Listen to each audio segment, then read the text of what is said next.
તો હવે વાત કરી ચારે ચાર સંરક્ષણના નિયમ. બને તો આ નિયમ બેઠા અને પરફેક્ટ યાદ રાખો. પહેલો નિયમ ઊર્જા સંરક્ષણ નિયમ. ઊર્જા સંરક્ષણ નિયમ પહેલેથી આપણે ભણી ચૂક્યા છીએ એ પ્રમાણે ઊર્જાનો કુલ જથ્થો વિશ્વમાં અચળ છે. ઊર્જાનો કુલ જથ્થો વિશ્વમાં અચળ છે. ઊર્જાનો નાશ થતો નથી. ઊર્જા નવી ઉત્પન્ન થતી નથી.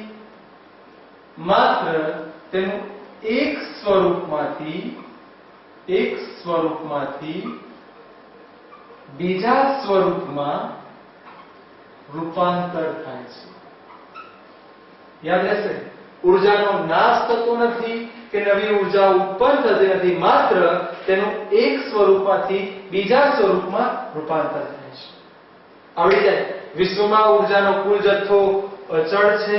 ઊર્જા નાશ થતી નથી કે ઊર્જાનો ઉત્પન્ન થતો નથી. માત્ર ઊર્જાનું એક સ્વરૂપમાંથી બીજા સ્વરૂપમાં રૂપાંતર થાય છે. જ્યારે બીજું વિધાન છે એ વિદ્યુતભાર સંરક્ષણનો નિયમ છે. આ વિદ્યુતભાર સંરક્ષણનો નિયમ મારે સમજાવવો હોય તો હું આવું કહું કે પેટી વિચારો, અથવા જો ફિઝિક્સના શબ્દો બોલવું હોય તો એક પાત્ર વિચારો. આ પાત્રની ઉપર હું કોઈ એક કિરણ દાખલ કરું છું તો આની અંદર શું થશે કે જેટલા ઇલેક્ટ્રોન ઉત્પન્ન થશે એટલા જ પ્રોટોન ઉત્પન્ન થશે. તો આના પરથી વિધાન આવ્યું કે વિદ્યુતની દ્રષ્ટિએ અલગ કરેલા તંત્રમાં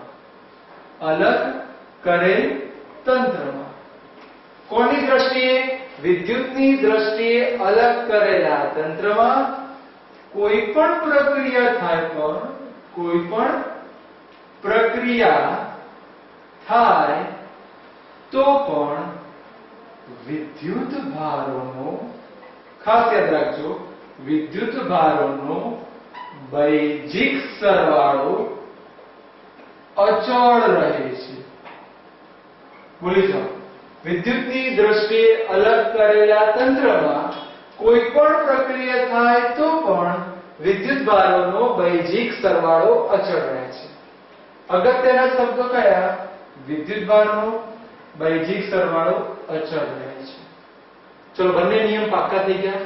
ફરીવાર, ઊર્જા સંરક્ષણ એટલે ઊર્જાનો કુલ જથ્થો વિશ્વમાં અચળ છે, તેનો નાશ થતો નથી, નવી ઊર્જા ઉત્પન્ન થતી નથી, માત્ર તેનું એક સ્વરૂપમાંથી બીજા સ્વરૂપમાં રૂપાંતર થાય છે.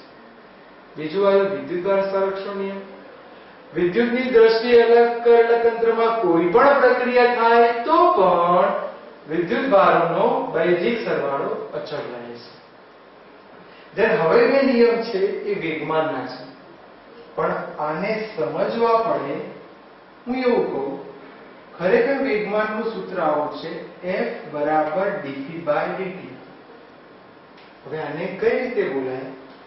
જો F = 0, આનો મતલબ કે જો તંત્ર પર લાગતું પરિણામી બાહ્ય બળ શૂન્ય હોય તો તંત્રનું રેખીય વેગમાન અચળ રહે છે. તો તમે આ સૂત્ર ઉપરથી બનાવી શકો. જો તંત્ર પર લાગતું પરિણામી બાહ્ય બળ શૂન્ય હોય તો તંત્રનું કુલ રેખીય વેગમાન અચળ રહે છે. ફરીવાર, જો તંત્ર પર લાગતું પરિણામી બાહ્ય બળ શૂન્ય હોય તો તંત્રનું રેખીય વેગમાન અચળ રહે છે. જ્યારે છેલ્લું કે કોણીય વેગમાન છે તો ટોર્ક લખાય. આનું આ જ સૂત્ર પણ ખાલી સંજ્ઞા અલગ થઈ ગઈ. તો આનું વિધાન આ રીતે બોલાય કે જો તંત્ર પર લાગતું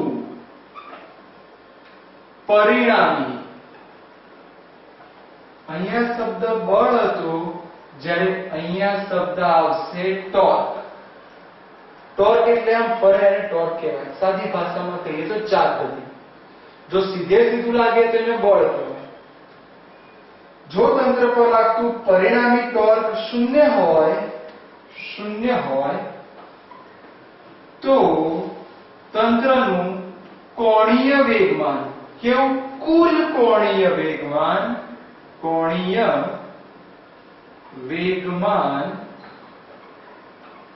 અચળ રહે છે. તો તમને જો આ સૂત્રો મગજમાં આવી ગયા હોય, આ સૂત્રો યાદ રહી જાય, તમે જાતે નિયમ બનાવી શકો. આ ચારે ચાર નિયમ પાક્કા કરી દેવાના. એના ઉપરથી ચોપડીના એમસીક્યુ છે. ઊર્જા સંરક્ષણ, વિદ્યુતભાર સંરક્ષણ, રેખીય વેગમાન સંરક્ષણ અને કોણીય વેગમાન સંરક્ષણ. એકવાર ધ્યાનથી જોઈ લો અને તૈયાર કરજો.